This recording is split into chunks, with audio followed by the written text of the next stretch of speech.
విజయవాడ సెంటినీ ఆసుపత్రిలో భారీ అగ్ని ప్రమాదం జరిగింది. విద్యుత్ షార్ట్ సర్క్యూట్ కారణంగా ఎంఆర్ఐ స్కానర్ సర్వర్ రూమ్ లోని 3 బ్యాటరీలు పేలిపోయాయి. దీంతో ఒక్కసారిగా మంటలు చెలరేగి ఆసుపత్రిలోని రోగుల వార్డుల్లో పొగ వ్యాపించింది. దట్టమైన పొగతో ఓవైపు ఊపిరాడని పరిస్థితి. ఏం జరిగిందో ఎలా తప్పించుకోవాలో తెలియని దుస్థితిలో తీవ్ర ఆందోళన చెందారు రోగులు, వాళ్ల సహాయకులు.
విజయవాడ ఓ ప్రైవేట్ సూపర్ స్పెషాలిటీ హాస్పిటల్లో భారీ అగ్ని ప్రమాదానికి సంబంధించి పూర్తి అప్డేట్స్ మా ప్రతినిధి బాలకృష్ణ లైవ్ లో అందిస్తారు.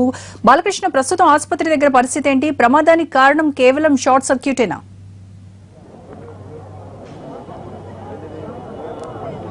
రోజా, విజయవాడ సెంటినీ హాస్పిటల్లో భారీ అగ్ని ప్రమాదం జరిగింది. కాకపోతే ఎటువంటి ప్రాణ నష్టం అయితే ప్రస్తుతానికి అయితే జరగలేదు. బ్యాటరీ రూమ్లో అంటే ఏదైతే ఎంఆర్ఐ స్కాన్ ఉందో, ఎంఆర్ఐ స్కాన్ రూమ్లో ఉన్న కన్సోల్ రూమ్కి ఉన్న బ్యాటరీ ఫెయిల్ అవడంతో అవి రెండు పేలడం జరిగింది. దీంతో పూర్తిగా ఈ 4 ఫ్లోర్స్ ఉన్న బిల్డింగ్ మొత్తం ప్యాకప్ ఉండటంతో సెంట్రల్ ఏసీ ఉంది. దాంతో ఈ పొగలన్నీ మొత్తం ఈ బ్యాటరీ తాలూకు ఫెయిల్ అయిన తర్వాత వచ్చిన పొగంతా మొత్తం 4 ఫ్లోర్స్ కూడా వెళ్ళడంతో అటువైపు పెద్ద ప్రమాదం జరగలేదు. కానీ ఆల్రెడీ సూపర్ స్పెషాలిటీ హాస్పిటల్ సుమారు 200 మంది వరకు ఇందులో పేషెంట్స్ ఉండడంతో వీళ్ళందరినీ దగ్గరలో ఉన్న హాస్పిటల్కి సుమారు ఒక 50 అంబులెన్స్ల వరకు తీసుకొచ్చి వీళ్ళని పంపించడం జరిగింది. ప్రస్తుతం మనతో ఈ ఘటనపై చెప్పడానికి ఏసీపీ సత్యనారాయణ ఉన్నారు. సార్, ఎలా ప్రమాదం జరిగిందంటారు? ఎవరికైనా ఇబ్బంది జరిగిందా? ఎవరికి ఎటువంటి ఇబ్బంది జరగలేదండి.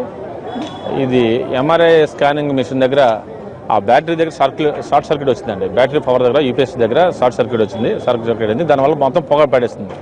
మొత్తం అంతా కూడా ఆ పొగ పట్టి ఆ ఏసీ వెంట్స్ ద్వారా అన్ని ఫ్లోర్లకి పొగ స్ప్రెడ్ అయింది. ఆ పొగ వల్ల మొత్తం అంతా కూడా ఒకసారి ప్యానిక్ వాతావరణం క్రియేట్ అయింది. వెంటనే ఈ టైంలో ఫైర్ సిబ్బంది, పోలీస్ సిబ్బంది వెంటనే స్పాట్కి రావడం జరిగింది. అందరూ కూడా ఎటువంటి క్యాజువాలిటీస్ లేకుండా ఆ టైంలో 51 మంది పేషెంట్లు ఉంటే 51 మంది పేషెంట్లని వితౌట్ ఎనీ ఇంజరీ కానీ ఏం లేకుండా ఎవాక్యులేట్ చేయడం జరిగింది. సార్, అంటే ఇంత పెద్ద బిల్డింగ్ ఉంది, మొత్తం ప్యాకప్ అయ్యి ఉంది, అంటే ఎటువంటి ఫైర్ సేఫ్టీ ఎలా ఉంది? దీనికి పర్మిషన్స్ ఏమైనా అన్ని పర్ఫెక్ట్గా ఉన్నాయా? ఎలా ఉంది ప్రస్తుతం? ఫైర్ సేఫ్టీ అలారం మోగిందండి వెంటనే. దానివల్ల కూడా అందరూ అలర్ట్ అయ్యారు. అదొక అడ్వాంటేజ్. అదే ఇప్పుడు మనకి ఏసీపీ గారు చెప్తున్న ప్రకారం అయితే ఫైర్ సేఫ్టీ అయితే ప్రస్తుతం బాగానే ఉంది. కాకపోతే ఈ బ్యాటరీస్ పేలడం వల్లే మొత్తం 3 ఫ్లోర్స్ మొత్తం పొగ రావడం జరిగింది. దాంతోనే ఇక్కడ ఈ బెడ్స్ మీద ఆల్రెడీ ఎవరైతే పేషెంట్స్ ఉన్నారో వాళ్ళు ఈ గాలి ఆడక తీవ్రమైన ఇబ్బంది పడ్డారు. అందువల్ల వీళ్ళని తొందరగా వెంటనే తేరుకున్న హాస్పిటల్ వర్గాలను అటు ఫైర్ సిబ్బంది కానీ వీళ్ళని ముందునే ఇక్కడ దగ్గరలో ఉన్న స్పెషల్ పార్టీ పోలీసులు